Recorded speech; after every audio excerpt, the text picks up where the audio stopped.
Especially, first of all, on behalf of Center for Wisdom and Compassion, welcome again, Rob.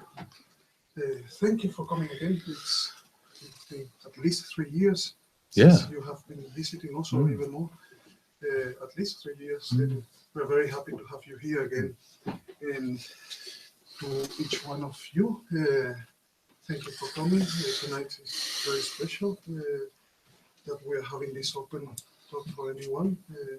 Otherwise, there will be a weekend retreat that is completely sold out. So, Not quite. Not quite. That's nice that I say that. It after tonight. Apply for it. Okay. Now, so you can go. Almost. Oh, great. So good that I said that. But thank you, Rob. And as if this is the first time you're here in this place is part of a bigger net called the FPMT, Foundation for Preservation of the Mahayana Tradition, and it's all run by volunteers. So you are very welcome to visit us both today, every Thursday, or every Tuesday, and see more what happens here. Thank you. Thank you. It's very nice to be here again. 3 years, eh? Yeah. Time passes, isn't it? Can you hear me okay? Is that okay? We've had sound difficulties sometimes. You've cured it. So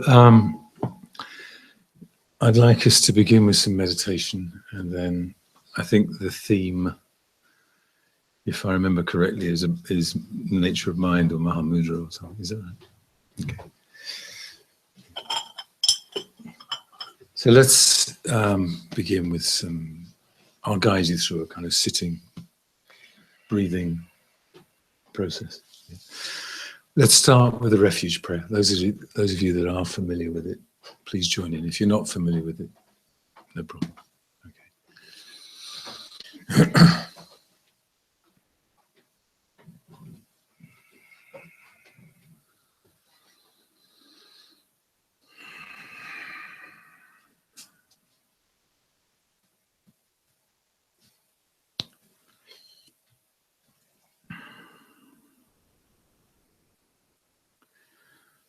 Sangye chodan soigi chonam la chanju baidu dani kyabzuchi dagi jin soigi be sonamgi drola penche sangye Druba Sho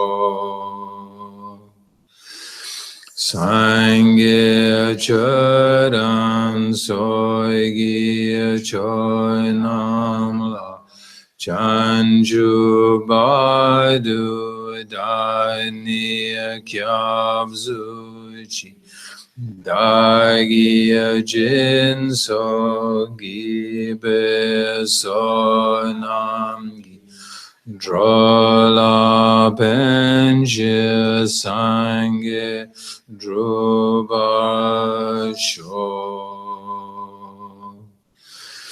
Sangye Chodan Soigi Choinam La Chanju Baidu Dani Kyabzuchi Agi Jin Soigi Be Sonamgi Drola Penje Sangye Druba Sho. I go for refuge until I am enlightened to the Buddha, Dharma, and the Supreme Community. Through the virtues of giving and other perfections, may I swiftly attain enlightenment for the benefit of all sentient beings.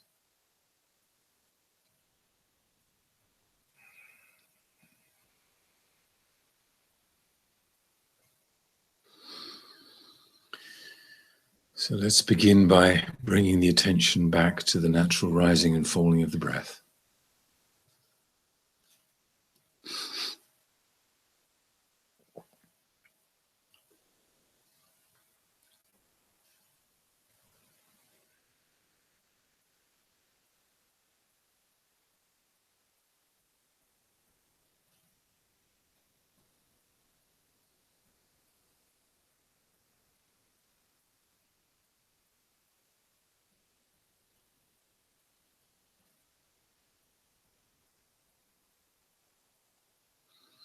And as you breathe, pay particular attention to the quality of the out breath as a settling, resting, relaxing sense of breath that helps you gradually deepen into the body and settle into the body.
And as you begin to settle, I'd like you to take part of your awareness, part of your attention, down to what I'm going to call the root of the body, the connection of your body to the cushion, the sense of your weight on the cushion, connecting to a sense of ground in your body.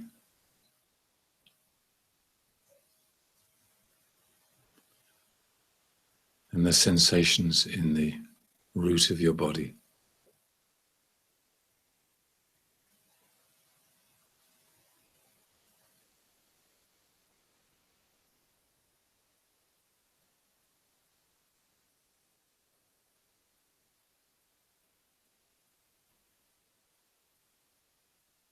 So that as you breathe again with the quality of the out breath, you allow yourself to relax deeply into that sense of ground.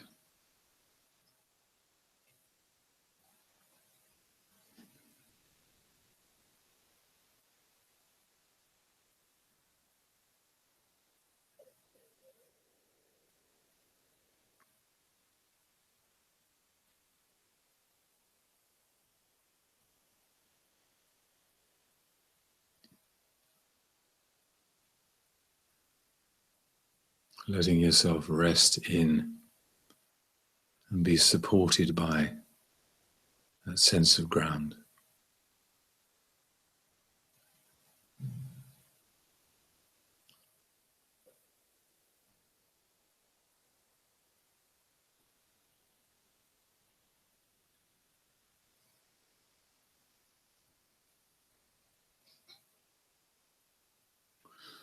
And if you're seated in a chair, what I'd like to suggest is that for a moment you gently compress your feet to the floor to feel that sense of ground, and then relax and release and allow yourself to settle, to feel that ground.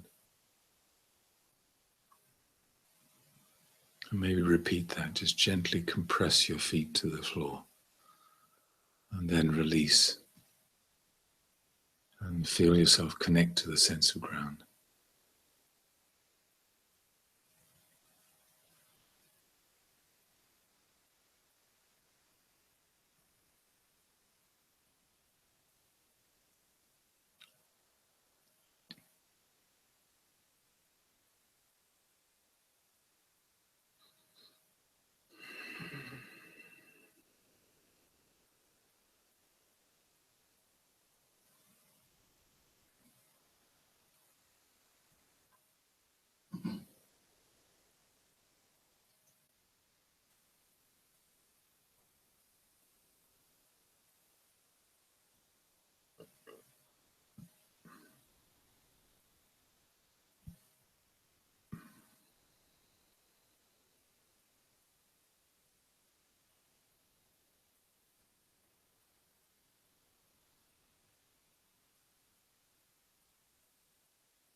And then from that sense of ground, allow your awareness to gradually come up through the body, becoming aware of sensations and feelings.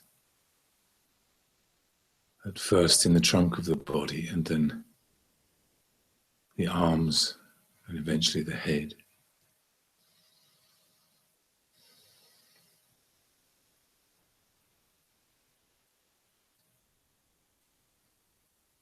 So that as you breathe, you're just resting with quiet, present awareness in sensation and feeling throughout the whole body.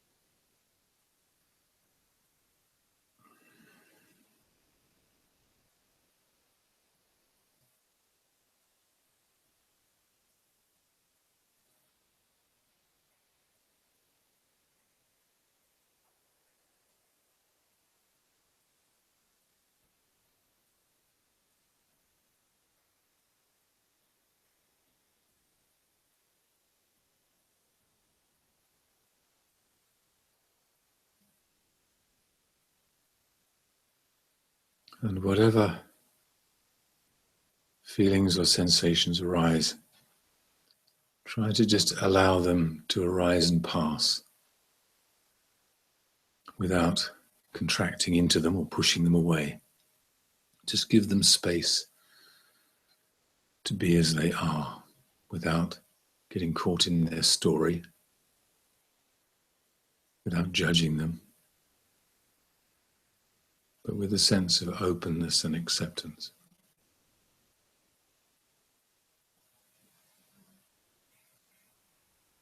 Allowing their natural arising and passing.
And let the breath be there as a constant anchor for your awareness, just in the background.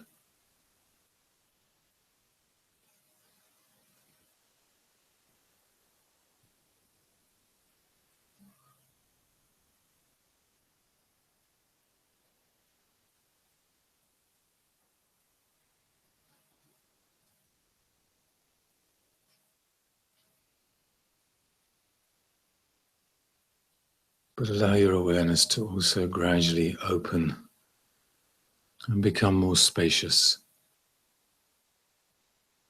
so that you're not focusing on specific feelings or sensations arising, but within the space of awareness, being aware of them arising and passing.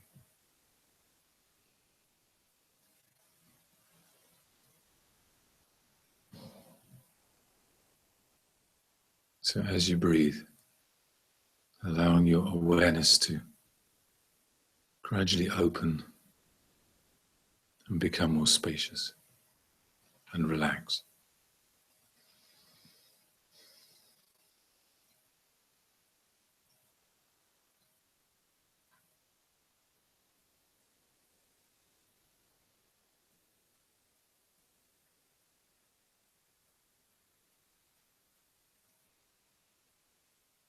And let thoughts come and go without getting caught in them as much as you can.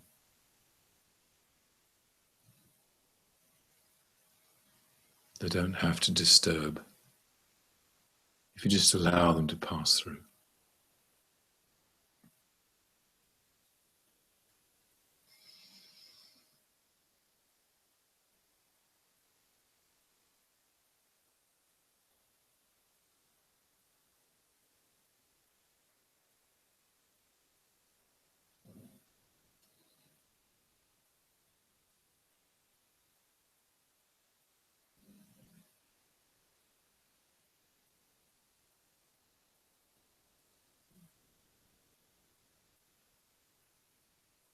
And if you become completely distracted, then come back to the breath. Settle back into the body in the sense of ground. And then gradually open your awareness again.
And let the out breath continue to give you a sense of relaxing, settling and opening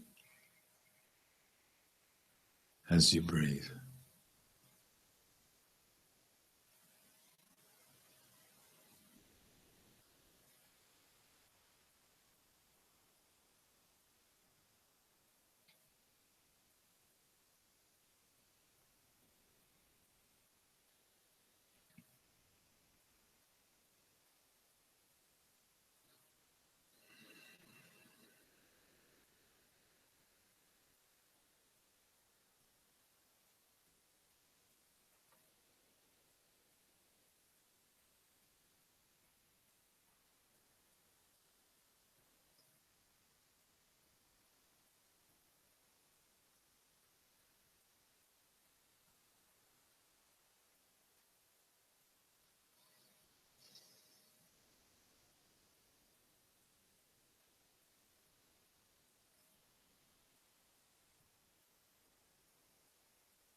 Britta, I wonder if you could let me have that hot water.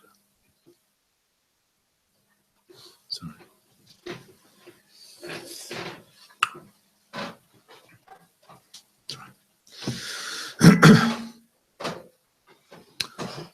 Okay, so Mahamudra was the plan, I think. Is that right? I find myself talking about Mahamudra a lot. Maybe that's a mistake, I'm not sure. Because you can't really talk about it, but that's, you know, that's half the problem. But in the process of trying to describe the practice of Mahamudra, the meditation of Mahamudra, I find it quite interesting to come from all sorts of different angles, because in a way, at the heart of Mahamudra is an experience that, of course, ultimately can't be described conceptually. So I'm wasting my time really in trying to do it. But there is a process within the practice of Mahamudra that is often described as the phrase that sometimes uses pointing out or pointing towards, or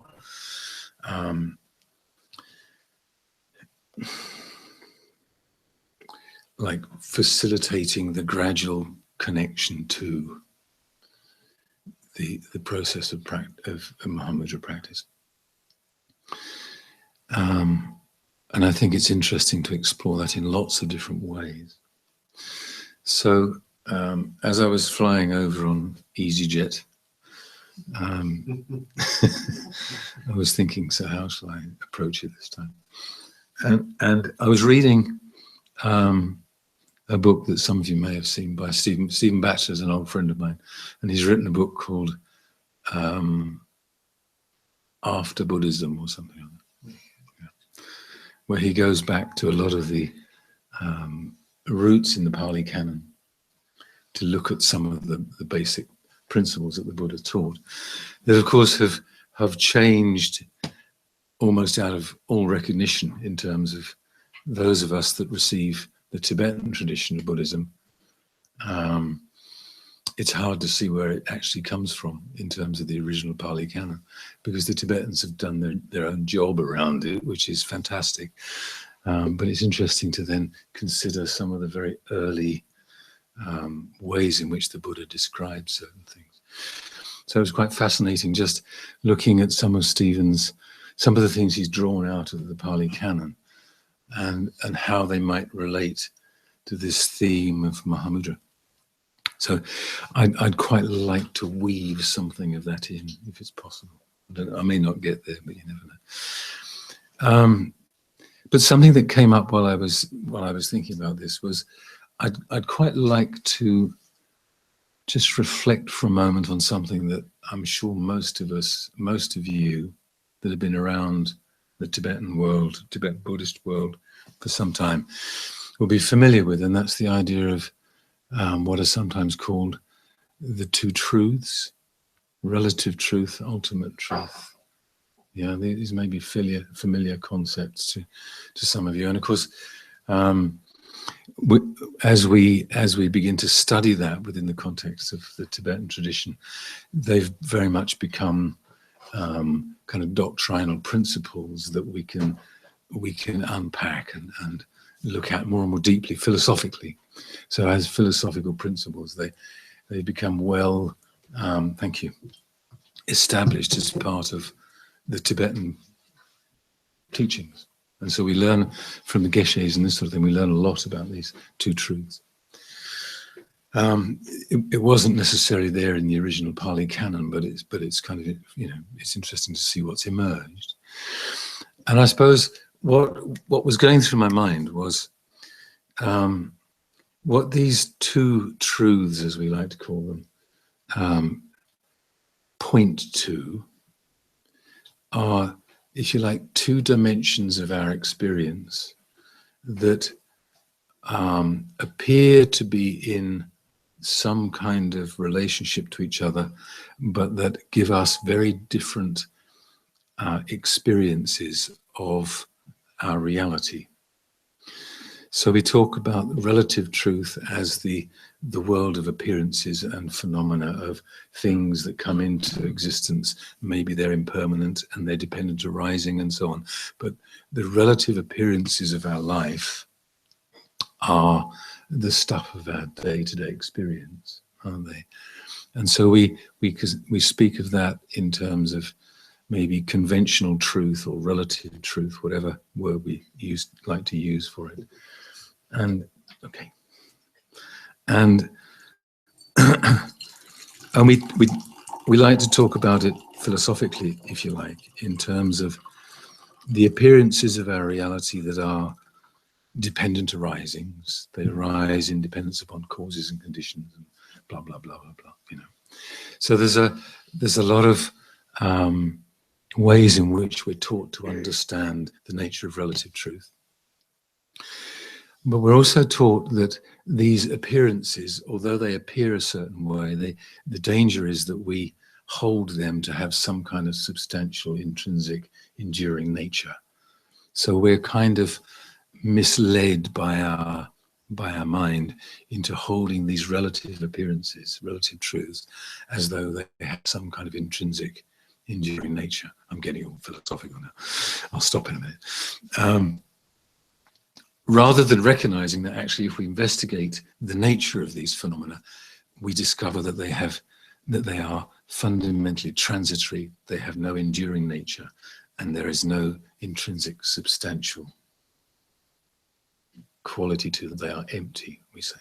So we've learned this doctrinal view that says that there is ultimate truth, which is emptiness, as though there is some kind of reality to that ultimate truth, and then there is relative truth, which is the mode of the way in which things appear as dependent arisings. And I'm sure that's familiar. Yeah. And of course, those of you that have studied Madhyamika philosophy and have done any long-term study, you'll know that we can get incredibly complicated around this, can't we? You know, if you're a scholar, you can get really, you know, take it to pieces and dissect it. I guess the thing that, having studied this for many years ago, one of the things that began to be apparent to me personally was that it still tended to mean that I was operating very much in conceptual mind. A lot of thinking about it, reflecting on it, trying to make sense of this philosophical pairing, but polarity, if that's the right word. And a wonderful, you know, it's an incredible principle. Yeah, these two truths. What I think began to be apparent personally was that it wasn't easy for me to translate that intellectual knowledge into a direct experience. Yeah, and that something in me was kind of crying out for, I want to experience this rather than just think about it. And interestingly, I guess, and I don't suppose many of you, if any of you have met Lama Yeshe. Did any of you meet Lama Yeshe? Okay. One of the things that was very noticeable about Lama was that he wasn't about philosophical, conceptual mind stuff. You know, he valued it, and he knew that the extraordinary benefits of having intellectual understanding on one level, but he really wanted to shift our experience as a direct experience, because I think many of us get into this sort of habit of thinking that, oh, the understanding of emptiness is so complicated, I'll never get it, you know, I'll never understand it, and it's all so, you know, my mind goes around and around in circles. And I think what Lama really wanted to bring in was a way of practice that was going directly underneath that intellectual process, and that was actually accessing an experience of something which, if we want to put it into words and concepts, we can do so. But actually, what was more important was to get a taste of something underneath it. And he was quite unusual, I think, in that, you know, he was a Gelugpa Lama, but he loved to teach Mahamudra. And Mahamudra is not necessarily something that is so familiar within the Gelugpa tradition. There is a Gelugpa form of Mahamudra. It has its particular flavor, but the approach that Lama brought in was very much to do with a way of meditation that introduced us to the nature of mind in a particular way. So the connection that began to run through my mind as I was on the flight, EasyJet flight, was that actually, if we think about these two truths, then as a meditator, how do I recognize that more directly in my internal reality experience process? How can I translate that into what I might experience as a meditator? And I guess I've never been a great scholar. I'm more of a meditator than a scholar. And so that's always been my route into these things. And so when Lama began to teach Mahamudra, something in me was just really thirsty for it. It was really wanting to absorb this other approach. And I guess the difference would be that with, say, Majjhimika philosophy, we do a lot of reflecting and analyzing, and then we try and translate that, and we try and transfer that into a meditation experience. Not easy to do, because we're still in our conceptual mind a lot. Yeah. The other approach is tending to be, you learn to meditate, and then maybe you bring in some of that understanding, because it's valuable. It's not to separate those two things out, but we're coming at them from a different direction. So if I was to approach this as meditator, then what begins to be apparent to me is that if we like to refer to this phenomena we call the mind as a meditator, the mind, okay, is a label, if you like, that is attached to certain internal processes of our experience, and we could potentially, I'm sort of thinking out loud here, so bear with me. we could potentially divide that internal experience into two different dimensions that are not separate, but that are noticeably different as we internally experience them. One of them is an aspect of mind, which I'm going to say, rather than use the word mind, an aspect of awareness, because if you like, mind is a label that's put upon awareness as a process. Yeah. So we could say one is an aspect of awareness that is incredibly entangled in our daily process of life, in that it's entangled in the sensory reality that's impinging upon our experience the whole time, you know, through all the senses, and we're responding to that input into the senses the whole time. And the way we're responding is often with a lot of, actually Stephen uses the word reactivity, and I quite like that word. He's translated a term that comes from the Pali, and it's actually, he's using it as a translation. We usually get used to the idea of grasping as a sort of root problem in Buddhism. He's saying actually grasping is not necessarily all it's about reactivity. And I like that, actually, in that there's this level of our awareness that is constantly in entanglement with our appearances of our reality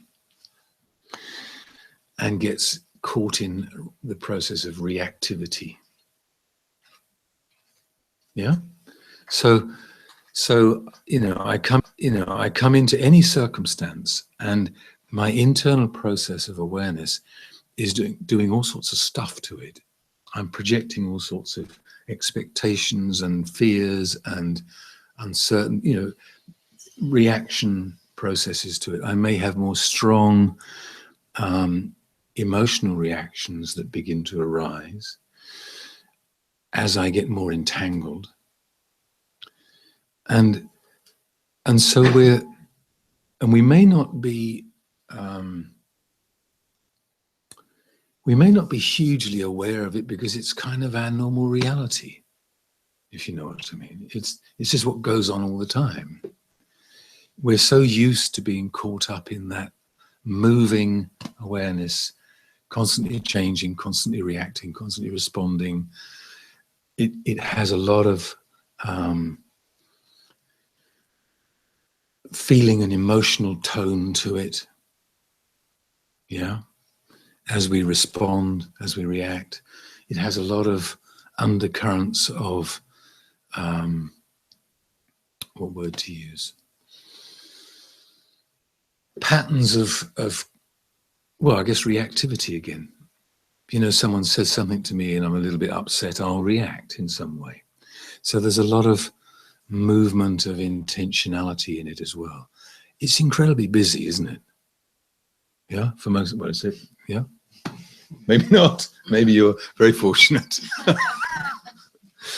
and it's interesting working in the therapy world. I guess one of the things that becomes very noticeable with people that come into that kind of context is that often at first I hear people describe how lost they are in that.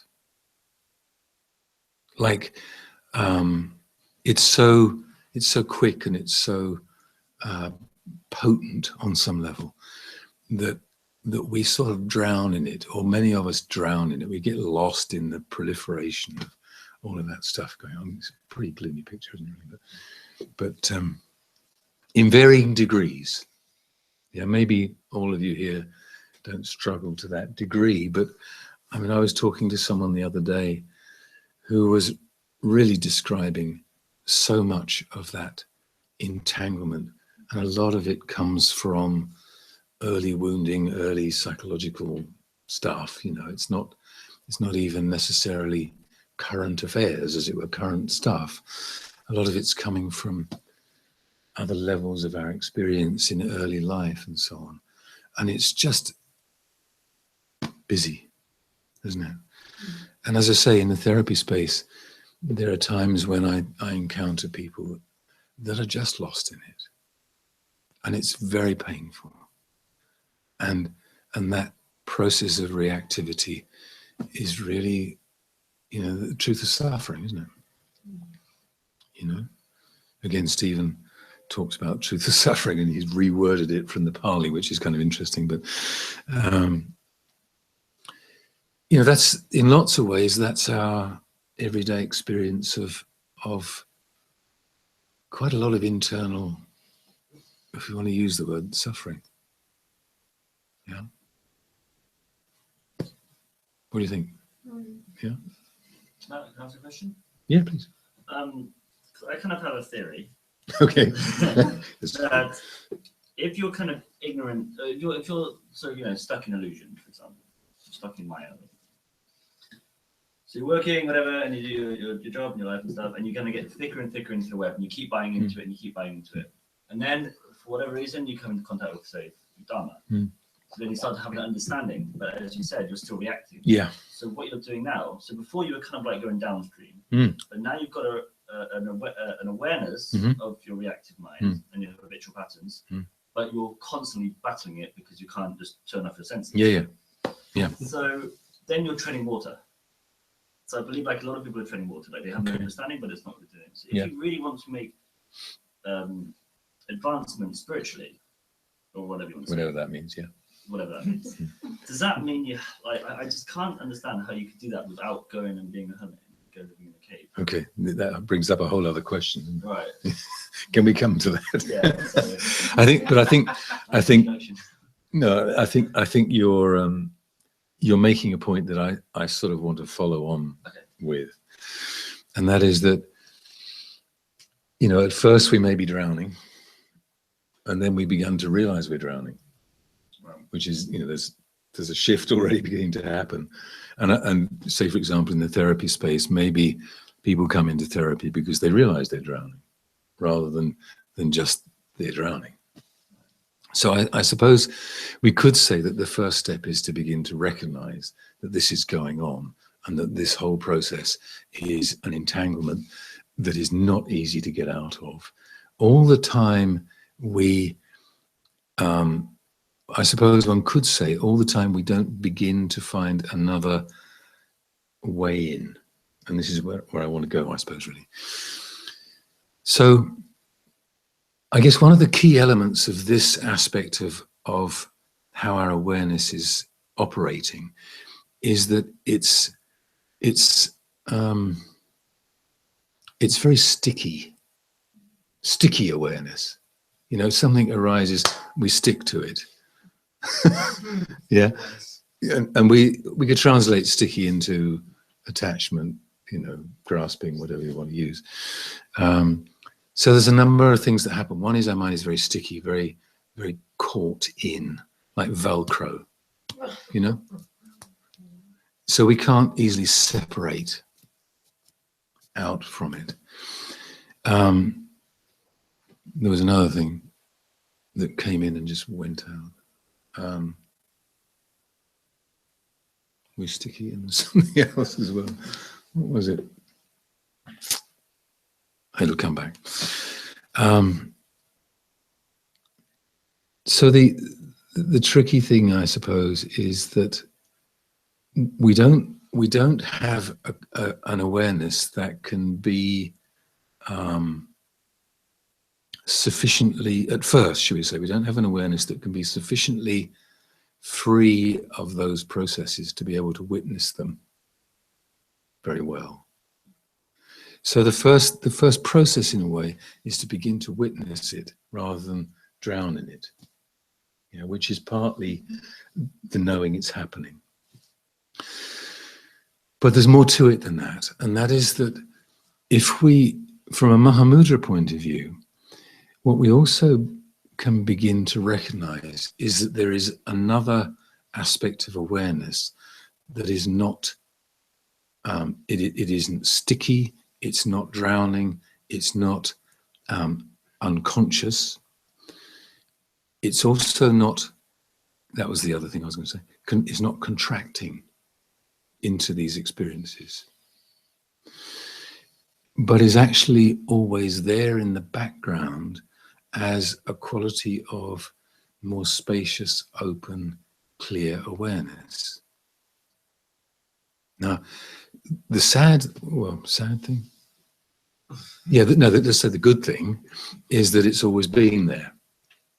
Yeah, it's because it is the underlying intrinsic nature of our awareness. The sad thing is that it's not easy for us to make a relationship to it because we're so caught up in entanglement.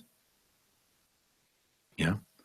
So in a way, the question would be, how do I shift from entanglement and reactivity to settling into this other quality, which is already intrinsically there, which is the open, spacious nature of awareness itself? Yeah.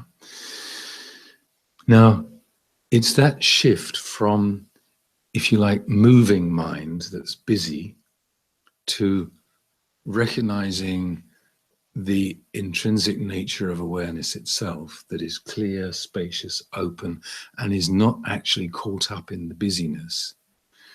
That's the trick in Mahamudra meditation. So what we're considering is that it's as though we have, I'm going to try and use a metaphor for this. It's as though we have different layers of awareness going on simultaneously, but that we're caught up in a surface layer that is incredibly busy. The metaphor that's often used is the metaphor of the ocean. You know, if you look at the ocean from outside the ocean, what you see are the ripples on the surface. You can't see in unless that really starts to quieten down. You know, if it's a totally still day where there's nothing going on the surface, then you may get a glimpse of the deeper nature of the water.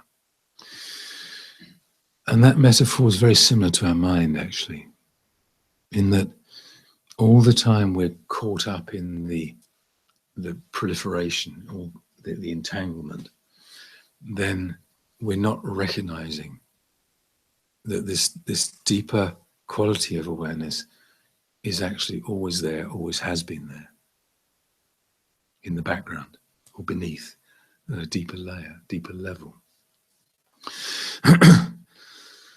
Yeah, so part of the intention of the practice of Mahamudra is to begin to enable us to shift from the busy, moving awareness into this deeper quality of a more quiet, spacious, open, clear, natural nature of awareness.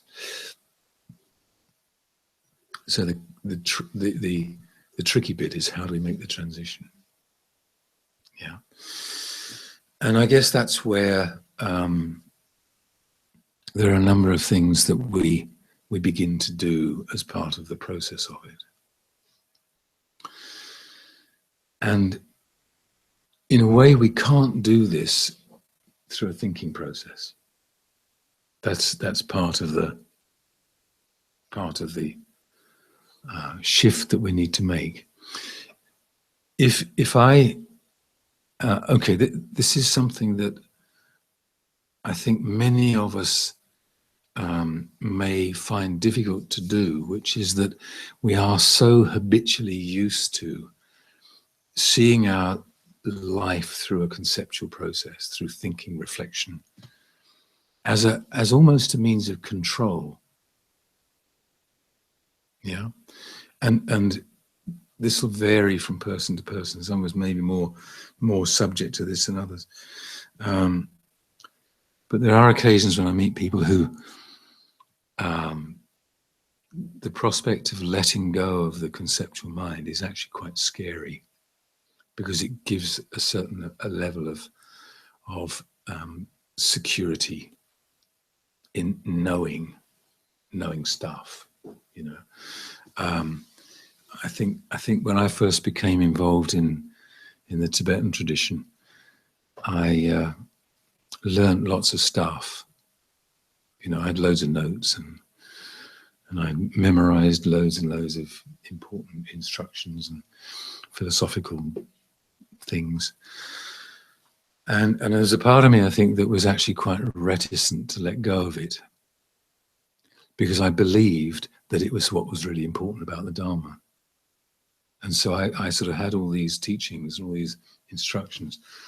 And, you know, to me, they were the gold. They were the thing that I felt I had gained from my exploration of Buddhism. And then Lama came along and said, well, actually, you know, it's all very well, it's all very nice, but actually let's get down to something that's a true experience of this. And all the words then become a little bit kind of irrelevant. So Lama was quite, I won't say he was averse to all the intellectual knowledge, but I think he could see how it becomes an obstacle, actually. And in my own sense of that, I think there have been times when I've really seen how my knowledge of the Dharma has become an obstacle in my practice. That sounds like a strange thing to say, doesn't it? So the point about the Mahamudra practice is that we really are needing to let go of some of what we've learned Not that it's wrong, not that it's bad, not that it's not helpful, but we've got to drop to another level of mind. We're not going to sort this out by thinking about it. We're not going to gain the experience by thinking about it. We're not going to get enlightened by thinking about it. We're not going to get enlightened by lots of knowledge. If whatever enlightenment is, I haven't a clue, but there you go. But what we can do is, if we can allow ourselves to drop beneath that conceptual process of mind and all of its busyness, we can drop into another level of our experience, which can gradually give us a direct relationship to something that really opens us up quite profoundly. And I think what it can do, in a sense, is for many of us, this entanglement is psychologically very disturbing, and we feel we have to work it out, sort it out, go into therapy and do lots of stuff around it. There's a sort of paradox in MAHAMUDRA, which is that we could operate on that level, but actually, if we learn to let go of the process of what Stephen's calling reactivity, if we learn to let go of the disposition to contract and tighten around our experiences, we drop down to a level of awareness that naturally becomes liberated from that psychological stuff, actually. So what I mean by that is, for me, one of the most difficult things was my emotional life. It always is, always will be. You know, it's part of being human, and it's my relationship to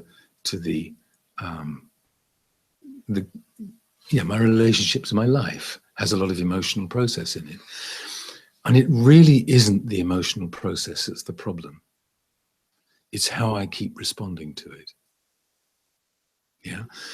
And so if I can begin to develop a quality of awareness that is not sticky, that is not contracting, that is not caught in reactivity, then those emotional and feeling processes will move through, but I'm not getting caught in them.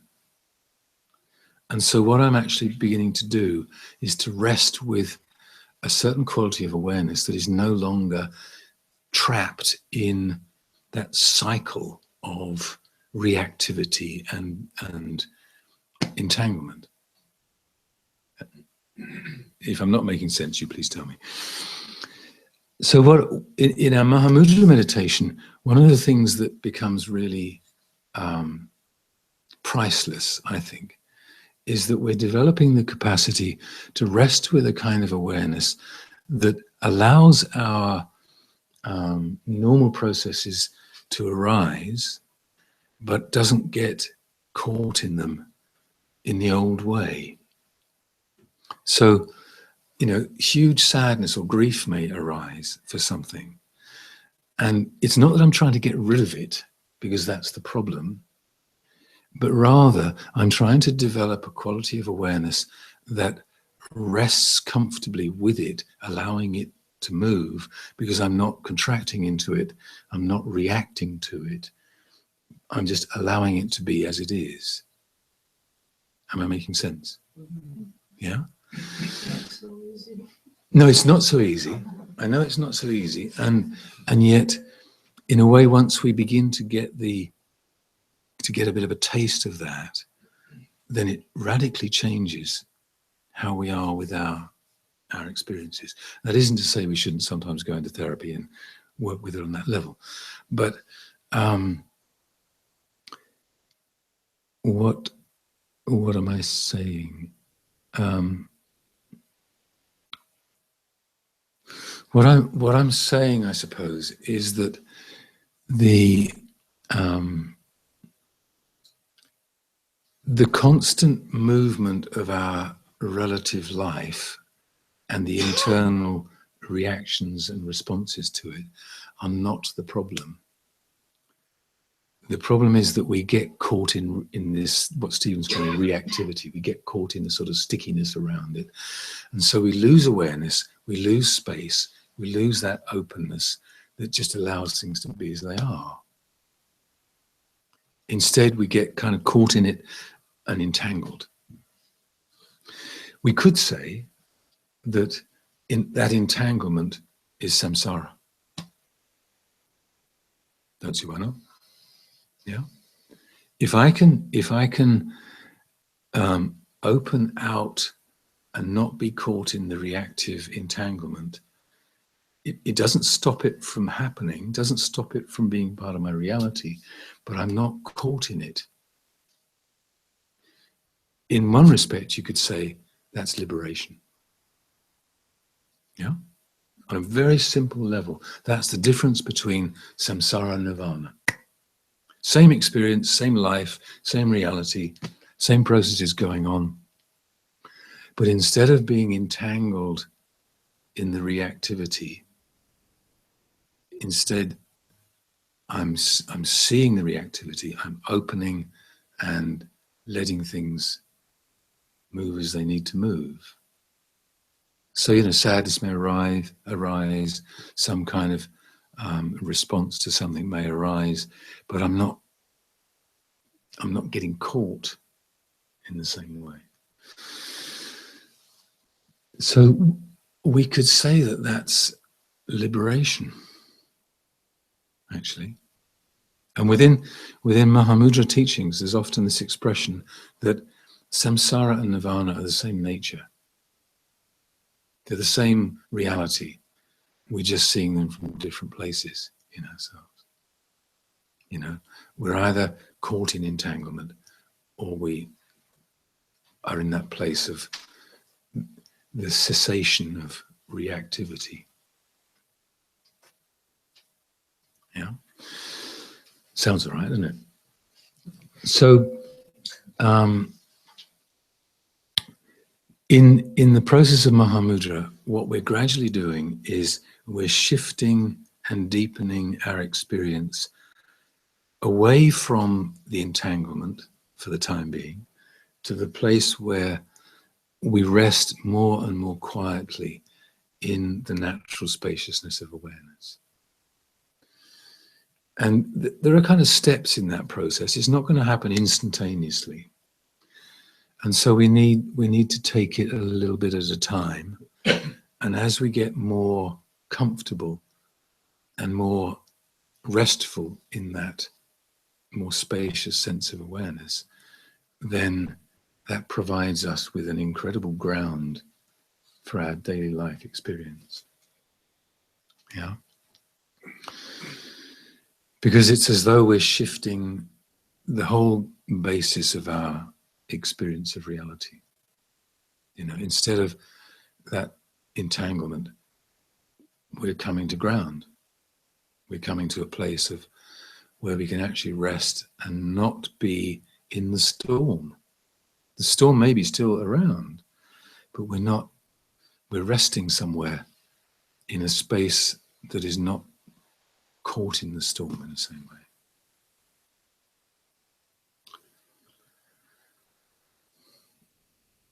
So I suppose what I'm describing is a shift from relative truth to ultimate truth. Maybe. Especially when we begin to realize that more clear, spacious nature of awareness, we could call it mind, but actually it's nothing more than a process of awareness unfolding moment to moment. It doesn't have any substantial, enduring nature, so it's empty. But it's definitely something that we can experience. And if we can get used to that experience, it gives us a whole other ground to our life, really. Something like that. Any comments or thoughts? There's some other things I might just kind of touch on. So, do you want to have a break now? Let's see if there's any questions, and then we'll have a break, and then yeah. So let's, what's the Dzogchen and Mahamudra? what's the difference? Yeah. Well, Sorry if it's no, it's okay. I mean, it's in a way there's a very easy answer. In terms of, we could say, the view, it would be the same. Yeah. In terms of the path, it's quite different. Yeah. In that within Dzogchen, there is a way in which Dzogchen teachers directly, in the pointing out process, they directly, if you like, not sure what word to use, invoke, no, directly awaken or something, this view as a kind of transmission of a direct experience. Yeah. And once you've got that view, then the point of Dzogchen is that you keep coming back to that view if you can. If you can. That's the trick. Because the trouble with Dzogchen is you're either got the view or you haven't. It's kind of one or the other. And a lot of the time we may not. So we could be, then we're doing something else. And of course it's not always clear that we have or haven't. So you require that kind of guidance from the Dzogchen guide to make sure you're coming back to the view. So someone like Soknya Rinpoche, who I've studied with, you know, he introduces that view in a particular way, and then you try and come back to it. Mahamudra is different in that we're coming to the same view, but we're doing it in stages. There is a path that means that we are pointed towards that understanding of the nature of mind, being clear, being spacious, being empty, and so on.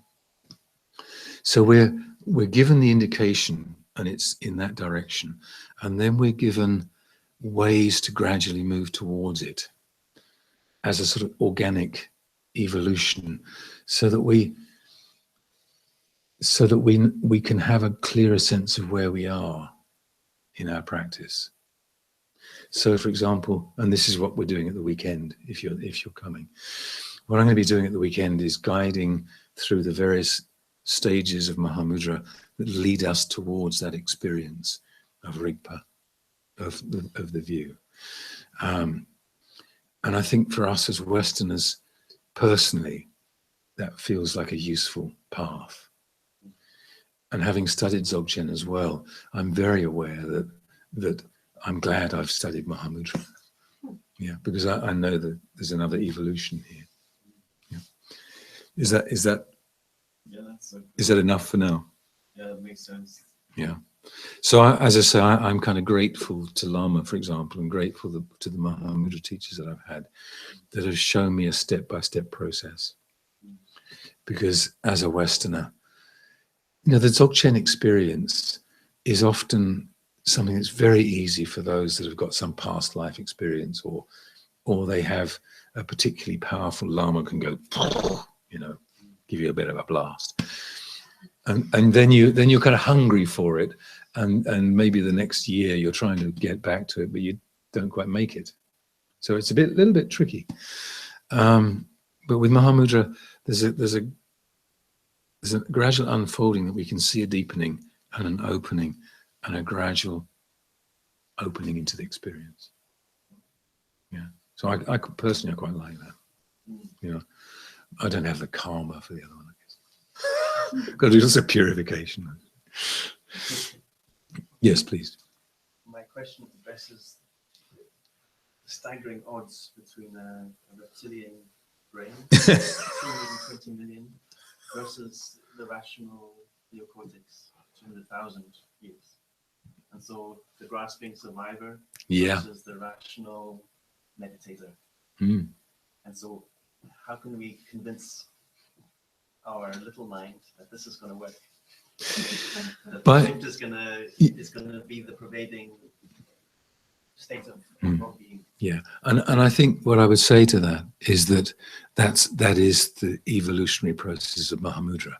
that when we're given the guidelines, we can start to see, oh, I see, that's what I'm doing. Then we can let go of that a bit. And then we move on a bit. Oh, I see. So we're moving forward. And just in terms of that kind of instinctual part of us, we've all got it. And we could say that on one level, that's what keeps us alive, isn't it?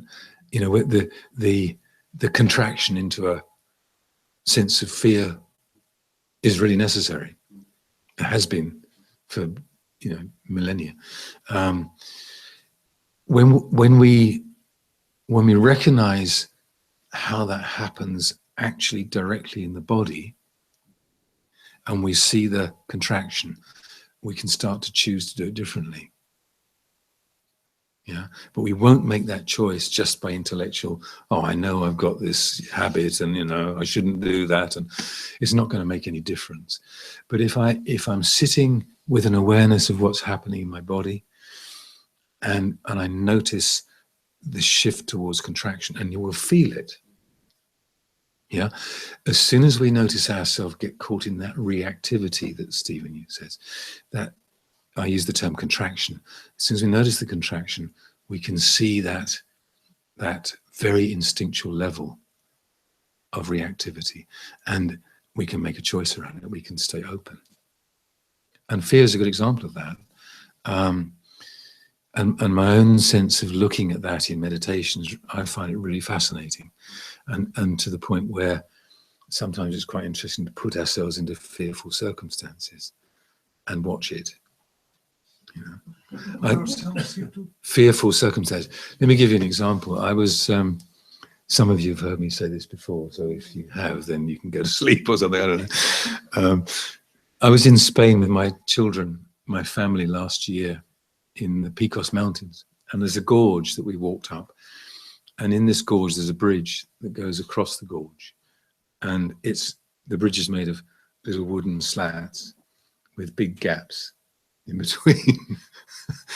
And when I looked down, the drop was just phenomenal. You know, the river was way down, this little tiny river, and up it came, this incredibly strong fear. My sons were they ran across the bridge, they were off. They weren't bothered by it. Maybe they didn't look down, but you know, I'd already looked and thought, this is hazardous. So the fear in my body was unbelievable. And so I walked out onto the bridge watching this fear, and I just stopped there. I was holding onto the side, by the way. Wasn't just standing there, holding onto the side of the bridge, and just watched in my body this contraction process, and was just kind of breathing and noticing it, and just letting the energy of the fear rush through. And I could have gone, oh, I'm not going to cross that bridge, you must be kidding. And I'd have gone back. But instead, watching that process with the kind of awareness I'm talking about, where we're not sticky, I'm not grasping at it, pushing it away, I'm just opening to a quality of spaciousness, then that kind of instinctual reaction that contracts into fear, it evaporates away. Yeah. It really does work. Yeah, really spontaneous example, you know, throw something at you, you catch it. Yeah, exactly.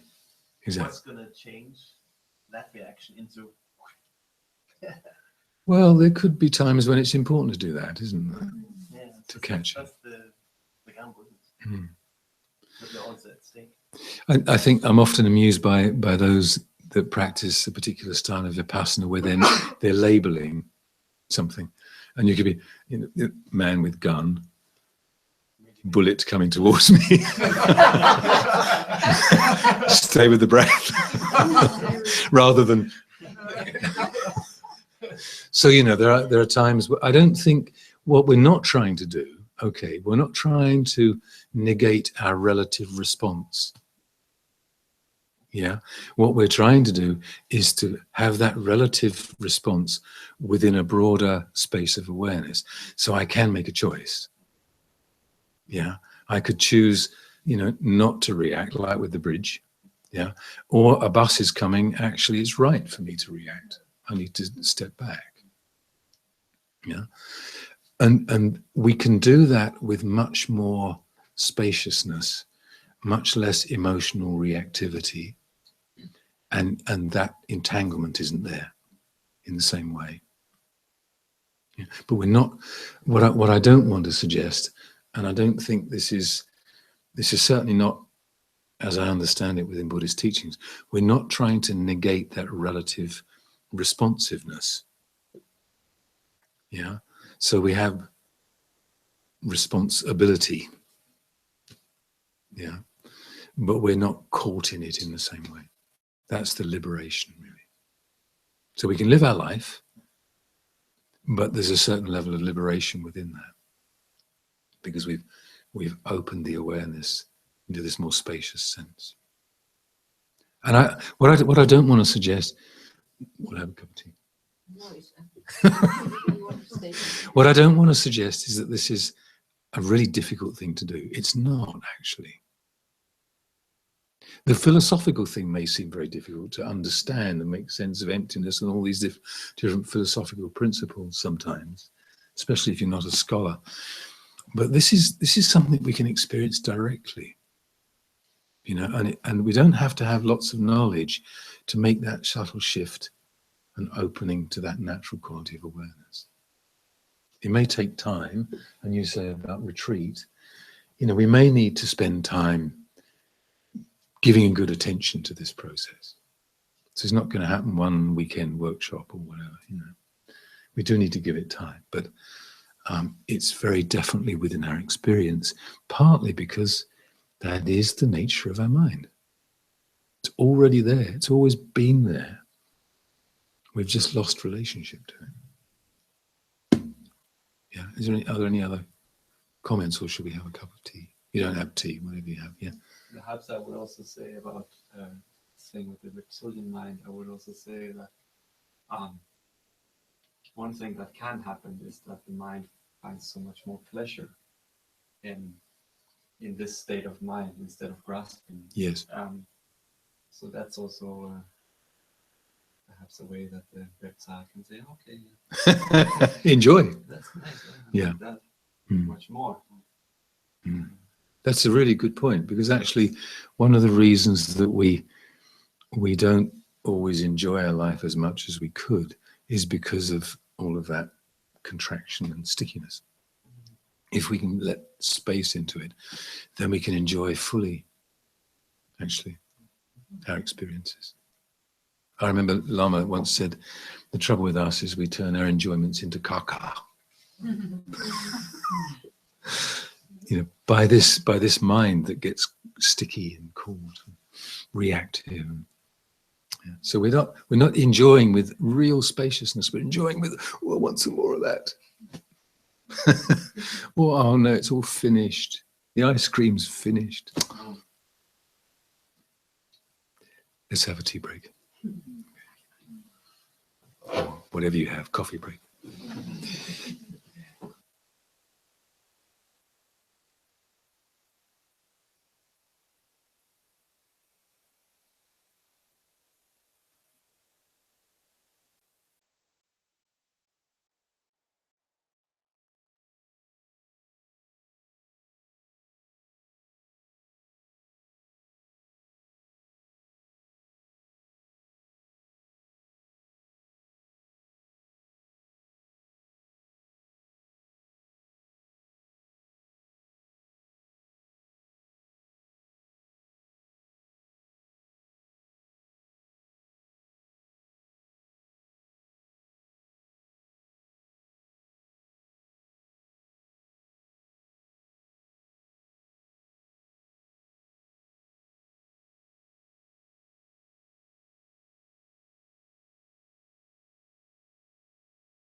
I'm open to questions, and just before I do open to questions, I just want to add one little bit of explanation in the context of Mahamudra. You're probably familiar, I should imagine, with these two aspects of practice, one known as the practice of samatha, or tranquil abiding, and the other the practice of vipassana, or insight meditation. In the process of Mahamudra, both of these aspects of practice are included.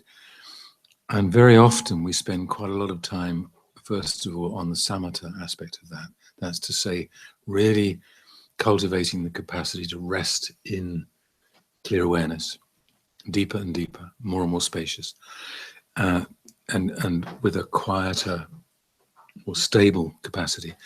And then once we've got some degree of stability in that, we then bring in the vipassana element, where, and we don't, with this style of vipassana,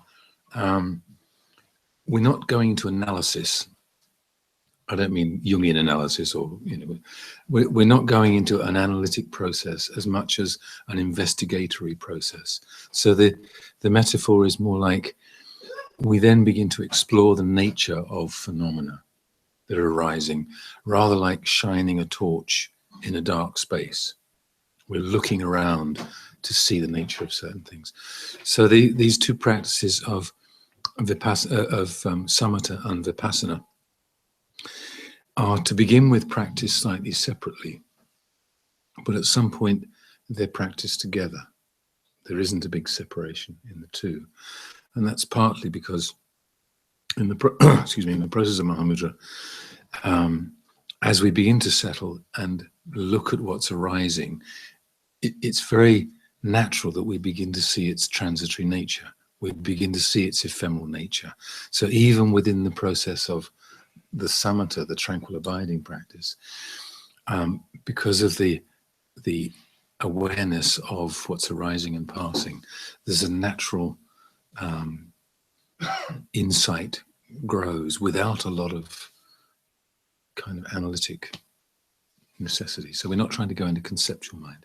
We're using this capacity to just look into the nature of what's arising, and we see that it opens out into the space of awareness. So when strong feelings arise, if we give them that space, we see their empty nature, because as we hold them in that awareness, they start to evaporate back into the nature of mind. So the samatha and vipassana aspects are practiced simultaneously. I just thought I'd mention that. So are there any questions that come out of what we've just been exploring? Any further questions? Yes, please. Reptile mind. Sorry, that isn't. Don't take it personally. Try not to.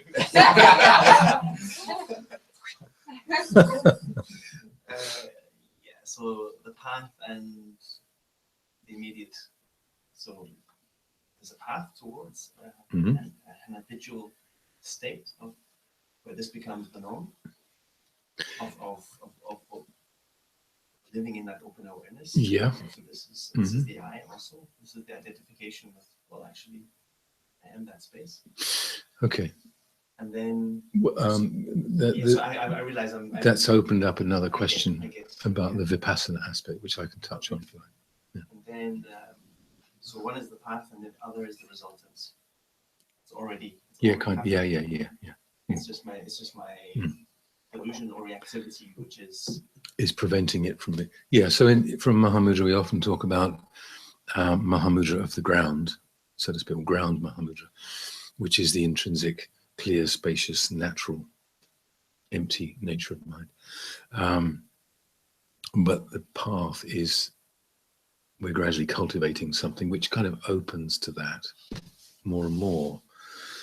So it's as though we're opening to something that's already there. We're not trying to cultivate something. I think that's worth considering. We're not trying to make our mind do something. or we're not trying to create something in our mind that isn't already there. What we're actually doing in a way is we're gradually clearing that which prevents it from naturally, spontaneously arising. Does that make sense? Yeah. And I think one ingredient in that, which is really worth emphasizing time and time again, it's about relaxation and resting. We're so used to, even in meditation, and within the Tibetan tradition, we're very good at this, doing stuff in meditation. You know, as a tantric practitioner, I'm aware that I'm doing stuff a lot of the time. You know, within Mahamudra, in a way, we're needing to really learn, I know this is a bit of a cliche, to just be present and allow ourselves to settle. And in that, and I think this comes back to something that you hinted at about the I, as we settle, so something also begins to happen is that contraction around the sense of me, which in Tibetan we call daksin, ego grasping, that sense of contractedness is also beginning to become more spacious and open, and is being released. And there is a point where we make that more specific as an investigation to let go of any holding on to a sense of me. But it's done much more organically because we're resting and opening. And so that disposition to contract, like with the fear, is contraction around me, a sense of me. If I watch it, I notice that just opens out. So there is this element that it helps us to soften and gradually relax this contraction around the me, sense of me. Yeah. Anything else? Good question. I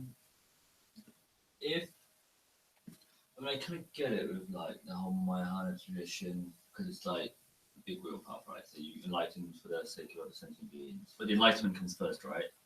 That's the idea. You become enlightened and then you spread the love.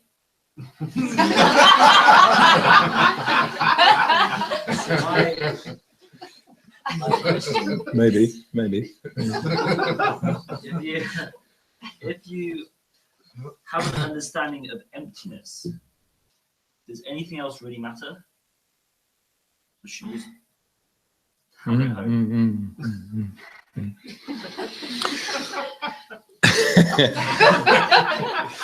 I think one of the things I'm trying to emphasize in what I'm saying a little bit is it's not about an understanding of emptiness. No, right, Yeah, it's a direct experience of that spaciousness that is empty. But there is a, okay, let me be a bit Shantideva-ish around this. Yeah. If a Shantideva hat on for a moment, what Shantideva would probably be saying is that the realization of emptiness alone doesn't create Buddhas, so to speak. It's bodhicitta that is the kind of intention quality that gives rise to Buddhas. I guess the thing that's tricky for us is that often, and I guess this is the message I got a lot as I was growing up as a Tibetan Buddhist, was this idea of I've got to get enlightened for the sake of sentient beings. I've got to get enlightened, and I could see all the sort of, yeah, I've got to get enlightened for the sake of sentient beings kind of attitude, a bit like I'm going to go to the gym and I'm going to do a workout. Same, yeah. So a lot of ego in it, and also with that attitude of bodhicitta, there's a lot about it's over there.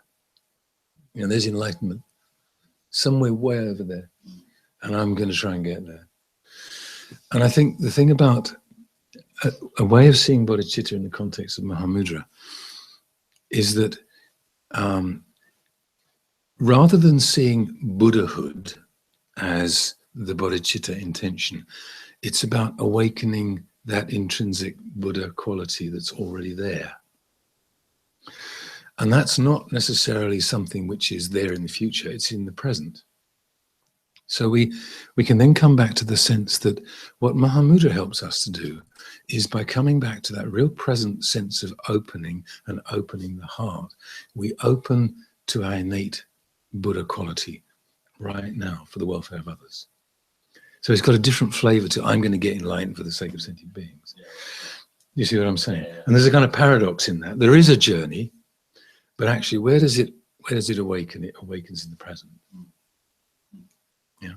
And that means that in my day-to-day life right now, I can respond to my experience of relationships and so on from that bodhicitta place. Because all I'm trying to do is just fully open and be authentic to that innate quality in my relationships. You know, at the heart of it, that's what bodhicitta is really saying. Yeah.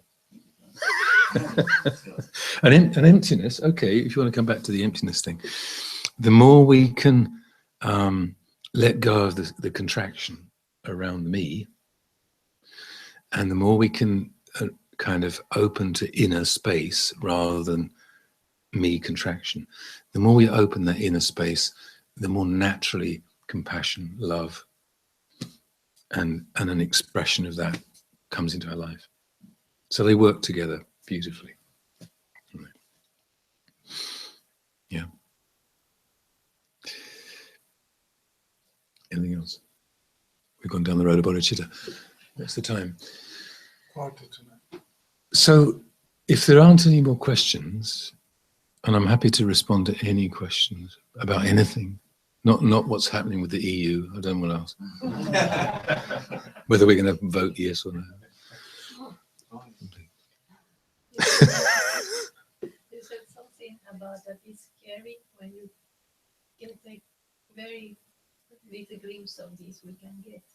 You said that it can be scary, and I recognize. Okay. That, Yes. it's more like when you look down and you see, oh, Yeah. we're going by the reach is deep, and you wonder, and what is coming next, and you almost get contracted. Yes. Yes. Because why is it scary? Why? If it's our true nature, if it's just a law that is already spread, so why is it scary? Why?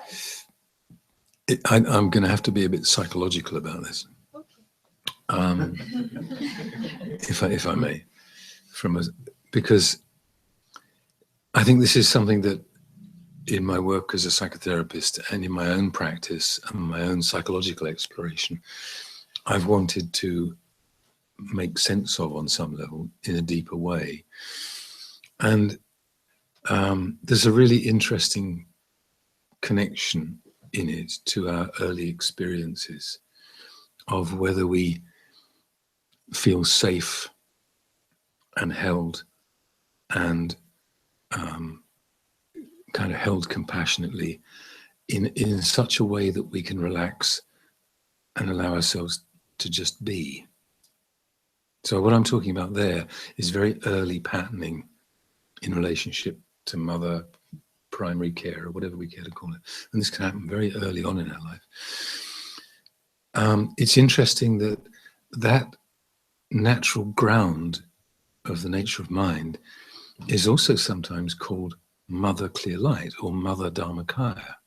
There's this curious mother connection, not for no reason in a way, but what it can mean in terms of our direct experience is that when we come into our meditation and we're trying maybe is the wrong word, in our practice we're gradually letting go and kind of resting and dropping.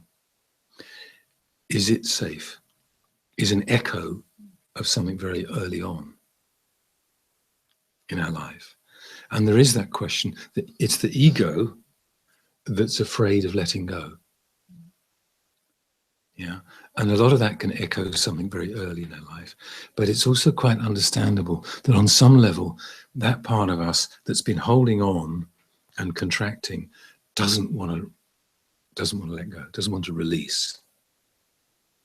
Does that make sense? It shakes the very ground of that part of us that's created a sense of self, you know. And now we're being asked to reverse that process and to let go and to drop into that space of awareness. It can be, initially, we'll see the contraction with a bit of fear in it. Every time we do that, just place your awareness gently into that quality of fear, contraction, whatever we care to call it. Allow it to be what it is. Don't judge it, don't react to it. Just give it space. And that helps it to open a bit. And we drop a bit.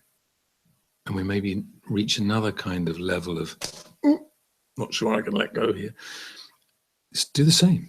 In our meditation, we just open to that experience, hold it with a quality of awareness that doesn't try and do anything to it, just lets it be, and it begins to open.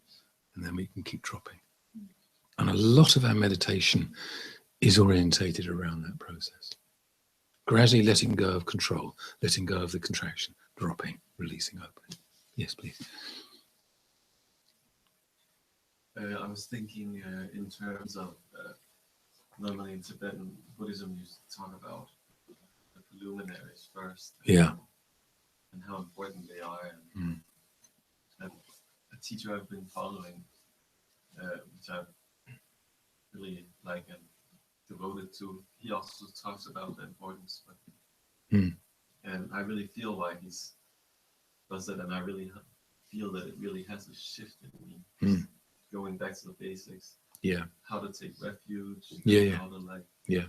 feel. Do you know how precious it's like contemplating, films and all that. And then teachings like this, which are high teachings, Mahamudra.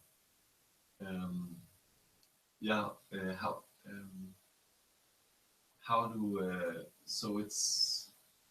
I mean, I feel like I'm shopping a bit, like this is New Age spiritual and a little here.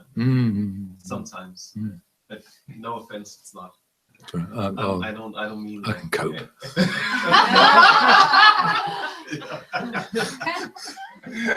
No, but I mean, it's. You're obviously a very qualified teacher. You're digging a hole for yourself.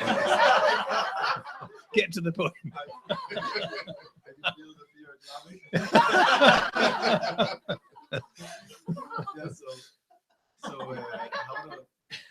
how to combine this with the preliminaries, receiving this, integrating it. I hope that's a question. Yeah, it's okay. I think I can hear the question somewhere in there, in amongst all the other. Yeah. I mean, I suppose in terms of this series of weekends that I'm teaching here, we're coming to module 3. And one of the reasons I wanted to introduce this particular aspect of teachings at this point is, yes, they are quite advanced. And we can often see them as being something at the end of this journey rather than earlier on. But in many, many ways, they're actually something we also need earlier on, because they give us a ground of meditation that's not always present. When, again, for myself, as I grew up in the Tibetan tradition, initially I wasn't taught this kind of meditation that I'm talking about. So I did lots of tantric practice, and it was very much in my head. I wasn't being very embodied around it. And I didn't also give space in my practice to really integrate and digest my experience. So in a way, even though we don't get to the point where we're doing, we can sit in Mahamudra in non-duality for hours on end. Even so, if we get to the point where we can be more present with our experiences, where we can begin to settle our mind and have that more spacious quality of awareness, and bring that into our practices all the way through, then they support each other. So our preliminary practices and our tantric practice supports the Mahamudra. The Mahamudra helps us to digest and deepen our experience of tantric practice. They go alongside, they interweave in a way that actually, one without the other, tantric practice without the Mahamudra experience, at least growing, still stays on a relatively surface level, I think. Am I making Yeah, sense? that really makes sense. Like, it really does, because that's what I feel I've got from your teachings and others in this and the Sakchen. Yeah, That really, oh, okay, so more things fell into place. yeah. And let me put that into another frame slightly. So we could put Buddhism into, how much time have we got? We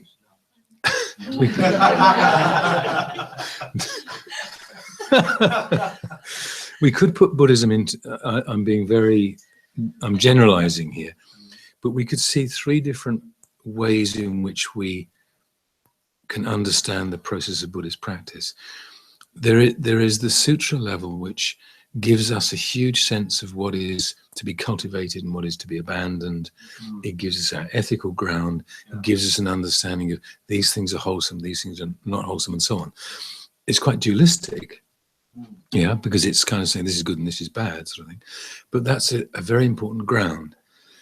Now, the Tantric tradition says we're not going to split. We're going to say everything is transformable. Doesn't matter what it is, we can transform it. We bring it into our path and practice. It may start off in one state and becomes into another state. It's still slightly dualistic because transformation implies a kind of impurity that's being purified. Now we go to the next level, which is Mahamudra and Dzogchen, which is about recognizing that intrinsic to every experience is its essential primordial nature. And if we can touch into that, it becomes self-liberated. Okay, so we have these three different layers of practice. If we can't do the self-liberation practice, then we come back to the tantric practice. If we can't do that, let's come back to the ground, so that they build upon each other. And in a way, they're all useful to each other. And there are times when we go back to the earlier process. You know, we practice ethics, we practice abandoning this, cultivating that. There are other times when we're just transforming. We're working with the tantric process. Other times when we just open to that space. And we move back and forth through these different levels because they all form part of the whole process in a way. Does that make sense? Makes sense. Yeah. And also sometimes it's just like, now I'm hearing something and it's, you know, maybe something happened with me. Like, yeah. This time it clicked. Yeah, quite. Yeah. Yeah. And if that's on that level, it helps that level, helps that level. Exactly. And then vice versa. Something on that level changes and it really shifts everything. So we're moving backwards and forwards. The danger is of thinking, well, I'm on this level, so I can always do that. Yeah. Then we get into a bit of an illusion about something. We need to come back, do some more purification, do some more, you know, tantric practice. If we get stuck with that and we're not going anywhere with it, let's come back to the ground. Lam Rim. You know, they're all part of the picture. You're going to say? You said self-liberating. What do you mean? Yes, it's a phrase that's often used in Mahamudra and Dzogchen, and I've sort of hinted at it. Let's go back to the fear example. Yeah. If I'm aware that fear is arising in quite a strong way, and rather than trying to do something to it, you know, let's think about it differently or get away from the circumstance or something. If instead I just open to that space of awareness and rest in that, and its empty nature, its clear spacious empty nature, and hold that fear energy quality within that awareness, then it naturally returns to its intrinsic nature, which is empty nature of mind. It becomes self-liberated, yeah, because that's always been its nature. The problem is I've reacted. I've gone into reactivity and contracted around it. If I leave it in its nature, it opens out. Yeah. So that's what I mean by the self. And that's not always easy to do, as you were saying, Bridget. It's not always easy to do. You know, there are times when we get it right, times when we don't get it right. And we need to just allow that. But, you know, when we get those moments, that was interesting. I didn't react in the old way, and it just moved through. It's very liberating. It's 9 o'clock. 30 seconds. 30-second question. I'm sure you can do it.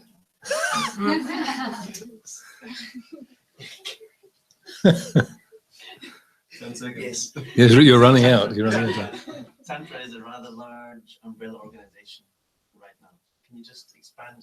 You've already talked about transformation, but sometimes when they describe Lama Zopa is in Tantra. Is he? Sometimes when he's preparing. Is it what they say? Oh, I see. Right. He's in Tantra. Yeah. What does that mean? What do you mean when you mean Tantra right now? Yeah, I've never heard the phrase in Tantra. I'm not sure what that would mean. Right. But, God.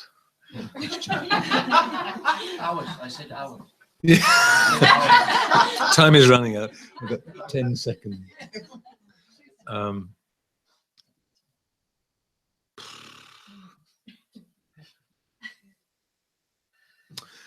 I guess the simplest answer would be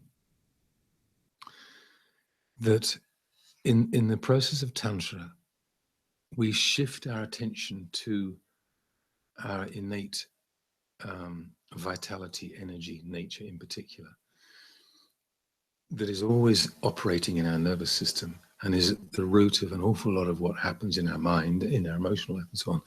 If we shift our attention to the energetic process that's going on, then that energetic process can be in various states of imbalance, ill health, disturbance, contraction, or it could be very smooth and free and liberated. What Tantra recognizes is that it doesn't matter what state it's in its original condition. It could be quite kind of knotted up. If we find the right conditions of transformation, vehicle of transformation, or means of transformation, then we can shift it from that unhealthy place and liberate its intrinsic vital nature. Now, the most obvious way that that's done is through deity practices. But Tantra, if we understand how Tantra works, we could put that into lots of different contexts. Because you could say that any creative, dynamic process done with the right attitude of mind, or with the right awareness, can transform our energy. And for me, it's really interesting that, this is more than 10 seconds, I'm sorry, but it's really interesting for me that the early Mahasiddhas of India, many of them are craftsmen. They were tantric practitioners, they were musicians, they were craftsmen. You know, they worked in some creative process. And the feeling I have is that that's because they understood that Tantra is part of a creative life of transformation. Is that right? Yes. Yeah. Does that make sense? Yeah. We can get stuck on the idea that Tantra is just about deities. And it is about deities. That's one of the primary ways that we use the deity in tantric practice. But actually we can bring that into so many different things in our life. Maybe we should stop there. I wanted to do one thing. Have you got 5 minutes? Mm-hmm. Yeah. What I'd like us to do is to just chant the Shakyamuni Buddha mantra together. Yeah? To just kind of close. And what I want you to do is when we stop the chant, just let go into the space of awareness. Don't think, oh, am I getting this right? What are we doing? You know, just completely let go, just into that space. If you're not sure of the mantra or you don't know the mantra, you'll pick it up as we go along.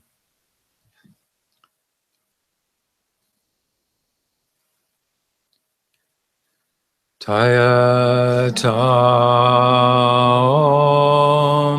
Mune Mune Mahamunaye So Taya Tam Mune Mune Mahamunaye So Taya Tam Mune Mune Mahamunaye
So let us dedicate whatever positive, wholesome energy we've developed together through our practice this evening, that it might enable us to awaken to our full Buddha potential in order to be of lasting value to every living being without exception, to help them also awaken to their full potential. And may the Supreme Bodhicitta that has not yet grown begin to grow, and that which has begun to grow may it increase unceasingly for the welfare of sentient beings.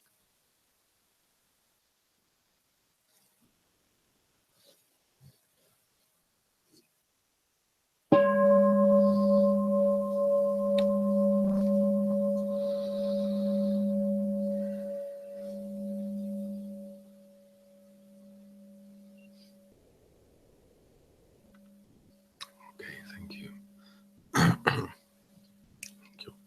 The first time I heard Lama Yeshe's voice was him chanting that mantra. And he had a very, very velvety voice. Okay, thank you. Thank you. Thank you. Please, just 1 minute, 30 seconds.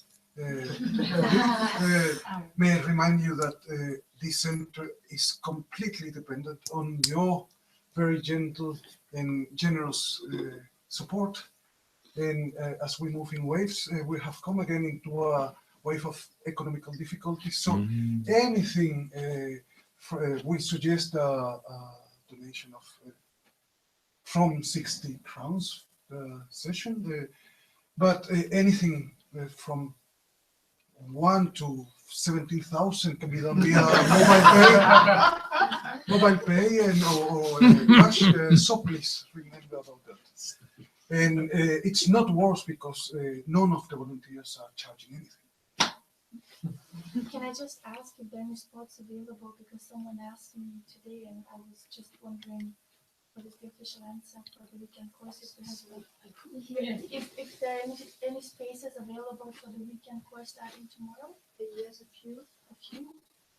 So if they anyone can is contact you. interested, yeah, they can come and speak. Or there's a, yeah, but I mean, there's been several around here asking, and I'm not quite sure how many we are right now. But please come, then we will find out.